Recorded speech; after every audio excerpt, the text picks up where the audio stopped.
থাকা ঘুমানো। হ্যাঁ হ্যাঁ, সবাইকে স্বাগতম জানাই নতুন আরেকটি ব্লগে। তো আমরা চলে আসছি আসলে বাসনচরে। বাসনচরে নামটা বলা ঠিক হবে না, তো একটা চরে আসছি আমরা, ঠিক সেম অবস্থা বাসনচরের মতো। মজু মিয়ার ঘাট, আচ্ছা আচ্ছা, মজু চৌধুরী হাট, এটা হচ্ছে লক্ষ্মীপুরে পড়ছে। তো আজকে এই জায়গাটা অবস্থানটা আসলে কেমন আমরা আপনাদেরকে দেখানোর চেষ্টা করব। তো আমার সাথে এখানে পাশে রয়েছে জুয়েল ভাই রয়েছে, দেখতে পাচ্ছেন অলরেডি জুয়েল ভাইকে খুবই নায়ক একটা বাপসাপ দেখা যাচ্ছে, দেখতে পাচ্ছেন একদম নায়কের মতো একটা বাপের মধ্যে রয়েছে। আমাদের পাশে আরেকজন ভাই রয়েছে, ভাইয়ের নাম হচ্ছে রাকিব ভাই। আমরা সাথে চলে আসছি আজকে বাসনচরের অবস্থাগুলো আপনাদেরকে একটু দেখাবো। লক্ষ্মীপুর অন্যতম পর্যটন স্পট মজু চৌধুরীর হাট, মেঘনা নদী মজু চৌধুরীর হাট। তো এই জায়গাগুলো দেখানোর চেষ্টা করবো। আসলে আমরা যাচ্ছি একদম এখান থেকে কিন্তু বরিশাল বোলা যাওয়া যায় নাকি? বরিশাল, হ্যাঁ হ্যাঁ, বরিশাল বোলা যারা যায় এই অঞ্চলে, এই দেখা যাচ্ছে যে কুমিল্লা, বৃহত্তর নোয়াখালী, চট্টগ্রাম, তিন পার্বত্য জেলা, পাহাড়ি অঞ্চলে যারা চাকরি করে তারা বেশি এই লক্ষ্মীপুর দিয়ে কিন্তু চলে যায়। এই লক্ষ্মীপুর দিয়ে তারা কিন্তু চলে যায়। দেখা যাচ্ছে যে বরিশাল বোলা ওইদিকে যতগুলো জেলা আছে সবগুলোর মানুষ কিন্তু এই জায়গা দিয়ে চলাফেরা করে। তো আমরা একটু এদিকে যাচ্ছি, এটাকে বাসনচর হিসাবে পরিচিত করে দিচ্ছি ভাই।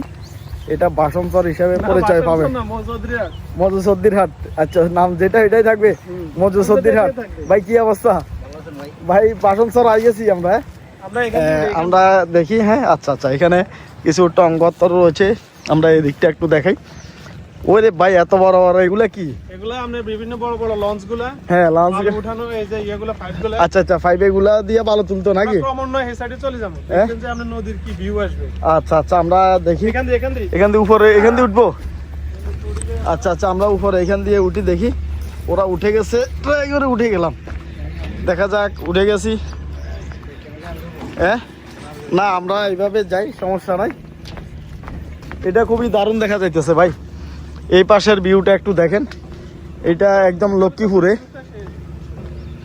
লক্ষ্মীপুরের জায়গাটা দেখতে পাচ্ছেন, ভিউটা অসাধারণ, খুবই চমৎকার একটা জায়গা। আসলে এখানে ছোটোখাটো একটা পরিবার এখানে বসবাস করে, দেখতে পাচ্ছেন তাঁবু টাঙ্গিয়ে এখানে তারা বসবাস করতেছে।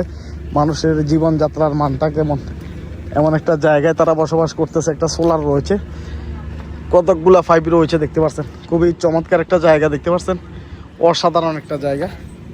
মজু চৌধুরীর হাট এটাকে বলা হয়। এখান থেকে কিন্তু বরিশাল যাওয়া যায়।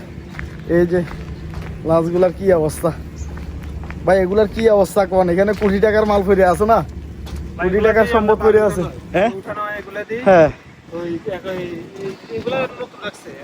এগুলা দিয়ে বালু তোলা হয়। হ্যাঁ আচ্ছা, উপরের দিকে উঠে গেলাম, দেখতে পাচ্ছেন এই যে বাসনচর দেখা যাইতেছে, মজু চৌধুরীর হাট দেখতে পাচ্ছেন, খুবই চমৎকার। হ্যাঁ হ্যাঁ হ্যাঁ,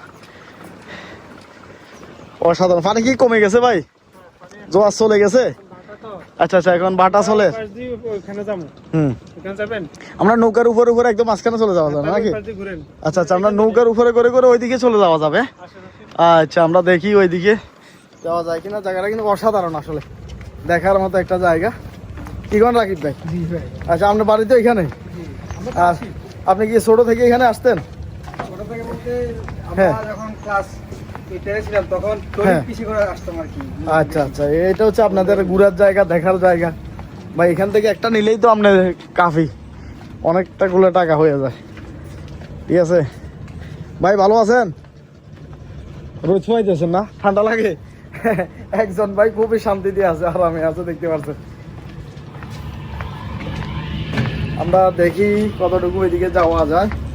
আমাদের জুয়েল ভাই আগে তিনি কিন্তু রাস্তা দেখাচ্ছে আমাদেরকে, দেখতে পাচ্ছেন। আসলে সত্যিই বলছে, আমরা নৌকাগুলোর উপরে করে কিন্তু একদম ওইদিকে চলে যাওয়া যাইতেছে, দেখতে পাচ্ছেন ভাই। স্লিপ কাটবেনি করে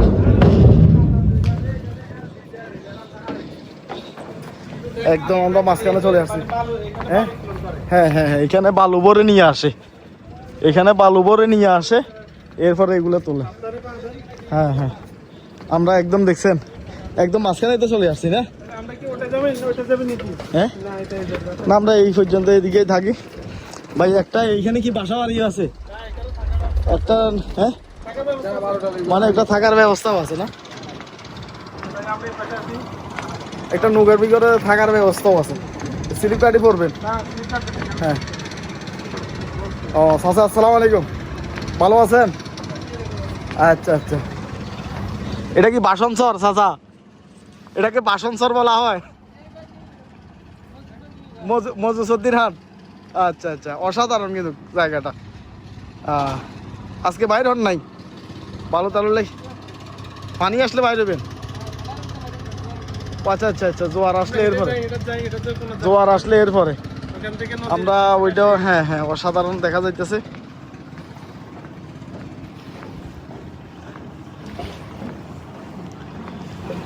খুবই চমৎকার জায়গা আসলে ভাই, দেখার মতো জায়গা। যারা আসে নাই, দেখে নাই কোনোদিন, হ্যাঁ হ্যাঁ হ্যাঁ, আপনারা সবসময় আছেন ভাই, আপনাদের লেগে এটা থাকা ঘুমানো। হ্যাঁ হ্যাঁ,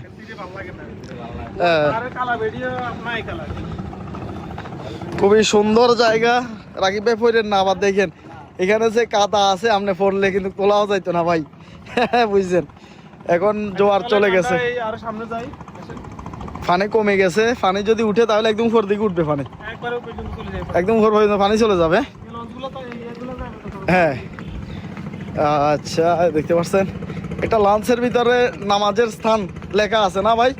নামাজের স্থান লেখা আছে।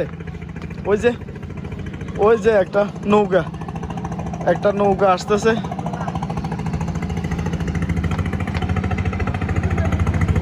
আচ্ছা,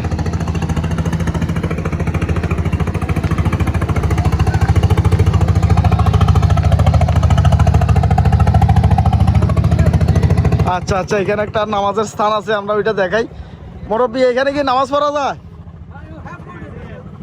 এখানে নামাজ পড়েন? হ্যাঁ, আমরা একটু দেখি, উপরের দিকে উঠি।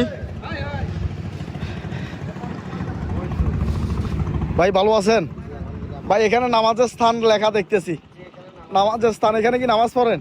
খুবই আশ্চর্য লাগলো আসলে, দেখেন যে আসলে কাজ করতে করতে যখন নামাজের সময় হয়ে যাবে, তখন এখানে নামাজ আপনারা আদায় করেন। মাশাআল্লাহ মাশাআল্লাহ, দেখতে পাচ্ছেন মানে সাগরের যত দূরে যাইব যাক, যত গভীরে যাওয়া যাবে যাক, নামাজ পড়ার জন্য একটা নির্দিষ্ট একটা জায়গা তৈরি করছে। আচ্ছা আচ্ছা, আপনি এখানে সবজিও করছেন? আচ্ছা, এগুলো একটু দেখি, আসেন।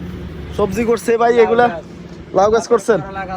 হ্যাঁ, আচ্ছা আচ্ছা, দেখেন কত অসাধারণ ভাবে ভাই, ভাই সাগরের মাঝখানে আপনি সবজি করে ফেলাইছেন। আচ্ছা আচ্ছা আচ্ছা, আসি একটু দেখি।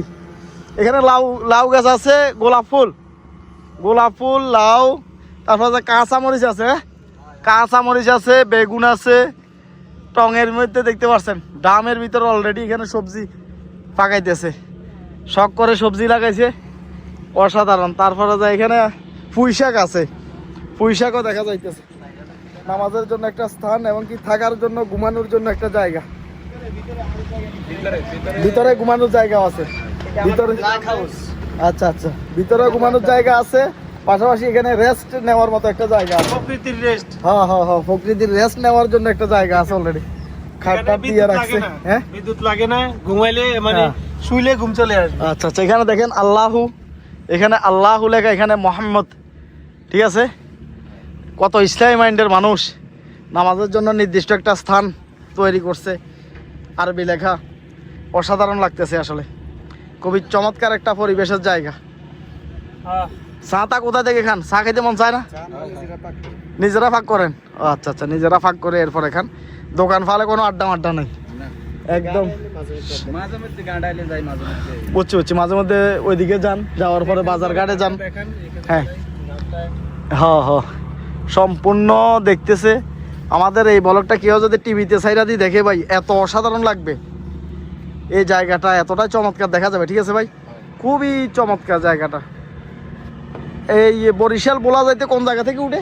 ওই যে লঞ্চ ঘাট, এখান থেকে উঠে? আচ্ছা আচ্ছা, লঞ্চ ঘাট এখান থেকে উঠে, লঞ্চগুলো দেখা যাইতেছে। এখান থেকে উঠে এই রোডে যাওয়া যায়। 2.5 ঘন্টা লাগে না বরিশাল যাইতে? বরিশাল যাইতে 2.5 ঘন্টা লাগে। চালাইতে পারবেন? চালাইতে পারবেন? মানে এটা দেখে মনে হচ্ছে কি ছোট করে আমরা ওই যে আপনি পেঁপে গাছের 5 আছে না, এক পাশে একজন থাকতো, এক পাশে আরেকজন থাকতো। দারুণ দারুণ কথা বলছে, ঠিক আছে, মানে এটা হচ্ছে সেই কথা বলতে দুইজনে। সেই শৈশব। আচ্ছা আচ্ছা, এটা পুরাটা ছিদ্র, পুরাটা ছিদ্র। পুরোটা চিত্র। হ্যাঁ? না, ওখান দিয়ে আবার ইয়ে আছে। ওই পর্যন্ত, অর্ধেক পর্যন্ত। এটা হচ্ছে মানে ওনারা এটাকে নিয়ন্ত্রণ করে আর কি। হ্যাঁ এটাকে নিয়ন্ত্রণ করে। হ্যাঁ বুঝছি, এটা দিয়ে নিয়ন্ত্রণ করে। এটা যদি এদিকে দে এদিকে যাবে, এটা যদি ওইদিকে দে এদিকে যাবে। আচ্ছা স্রোতের আচ্ছা, বিপরীত, এটা হচ্ছে স্রোতের বিপরীত না? আচ্ছা, এদিকে দিলে এদিকে যাবে। হ্যাঁ, এখানের মতো শান্তি আর কই শিকার অনেক কিছুই আছে। খুবই চমৎকার জায়গা না ভাই এটা? আমরা একদম এখন মাঝখানে আছি না? নদীর দেখেন, মাঝখানে আছি আমরা। আমরা একদম এখন মাঝখানে আছি। আপনার সন্তানকে কোরআন শিক্ষা দিন, ওই যে দেখেন আরেকটা লেখা আছে, আপনার সন্তানকে কোরআন শিক্ষা দিন। এখানে লেখা আছে নামাজের স্থান। খুবই চমৎকার, খুবই চমৎকার ভাই, অসাধারণ একটা জায়গা। ভাই পানি বাড়ি যার, পানি বাড়ি যার, পানি আসছে, ওই দেখেন পানি বাড়ি গেছে, হ্যাঁ, পানি ধীরে ধীরে পানি বাড়ি গেছে। ওই যে এটা ডুবানো ছিল মাথাটা। হ্যাঁ হ্যাঁ, জোয়ার আসতেছে, মাথাটা ডুবানো ছিল, পানি বাড়ি যার, বুঝছেন? পানি বাড়তেছে, হয়তো 20 মিনিটের ভিতরে অনেক পানি উঠে যাবে। হ্যাঁ হ্যাঁ, মনোরম পরিবেশ। এই যে একটু আগে এই জায়গাটা শুকনা দেখছি, এই যে এটার আমরা ওদিকে গেলে কিন্তু হ্যাঁ। আরো দেখি। ওদিকে গেলে আরো বেশি। সামনে গেলে আরো বড় নদী। হ্যাঁ, বড় নদীটা পাওয়া যাবে। কি মেঘনা না এটা? এটা মেঘনা নদী। মেঘনা নদী, মেঘনা নদী পাওয়া যায়। মেঘনা নদীর পরে হচ্ছে কি বঙ্গোপসাগর।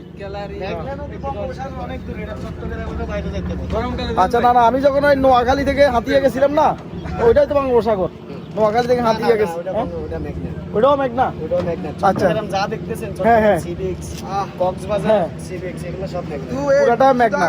ও আচ্ছা, জানি তো হচ্ছে বঙ্গোপসাগর। মেঘনার পর মানে ভূমধ্য এই যে স্পিড বোট গুলাতে যখন বঙ্গোপসাগর মাঝখানে যাওয়া, ভাই এত আসারে ঠাস ঠাস করে। সামনে বসে আছে। এ, মনে যে হয় আসার বড় যায়। আছে, হুম। হ্যাঁ। দেখতে পাচ্ছ? বোলা থেকে আইছে? বোলা থেকে আসতে কতক্ষণ লাগবে এখানে? হ্যাঁ, সর্বোচ্চ 20 মিনিট। 20 মিনিট নে কি কোন? 20 মিনিটে চলে আইছে? একজনও তো আবার বাড়ানো 300-400 টাকা কেন ভাই? বেশি হয়। বোলা থেকে লক্ষ্মীপুর চলে আসতে ধরেন আধা ঘন্টা ধরলাম, আধা ঘন্টায় চলে আসা যায়। ও মা, তাহলে তো তাই স্পিড বোর্ডে ইনশাআল্লাহ আমরা খুঁটি বিএন ব্রিজ করে দিমু এখানে। খুঁটি বিএন ব্রিজ হবে এখানে। ব্রিজ তো এমনি এই যে চলতেছে, এমনি চলতেছে ভাই, ব্রিজের আর দরকারটা কি? পানি বাড়তেছে, দেখছেন পানির জোয়ার আইসা বর্ষায় পড়ছে। যখন নদীতে পানি একবার হ্যাঁ। থই করে তখন আরো সুন্দর লাগে, আরো চমৎকার দেখা আরো যায়। চমৎকার লাগে। নদীর দুই কূল বেশে মানুষের এই যে হ্যাঁ। বেদে সম্প্রদায় কিন্তু ঘর বাড়ি বান্ধা ফেলা। বা যারা এখানে নৌকা একটা ইয়ে করে, বাড়ি দেখছি, এটা তো অস্থায়ী তাম্বু টাঙ্গাইয়া আছে যে। যারা এই জন্য এই বাইরে যারা নৌকাতে ইলিশ মাছ ধরে, বিভিন্ন প্রজাতির মাছ ধরে, হ্যাঁ ওই তারা মনে করেন যে সারি সারি ডিঙ্গি নৌকা নিয়ে যায়। সত্যি অসাধারণ একটা হ্যাঁ, অসাধারণ একটা ফিল পাওয়া যায়। ওইটা কি জুয়েল ভাই ওই পাশে? হচ্ছে যে আপনার ওই যে হ্যাঁ। Coast guard, Bangladesh coastguard. আচ্ছা আচ্ছা আচ্ছা, ঠিক আছে, কোস্টগার্ডের কোস্টগার্ডের এটা অফিস। আর ফিসে দিয়ে হচ্ছে বালুর মহল, বালু, অবৈধ বালুর ব্যবসা। এটা হচ্ছে বাংলাদেশের সাদা সোনা ভাই। এই বালু ব্যবসা না থাকলে কোনো লোকে আর রাজনীতি করতো না, লোকজনের রাজনীতি করা বন্ধ হয়ে যেত যদি এই বালু ব্যবসা না থাকতো।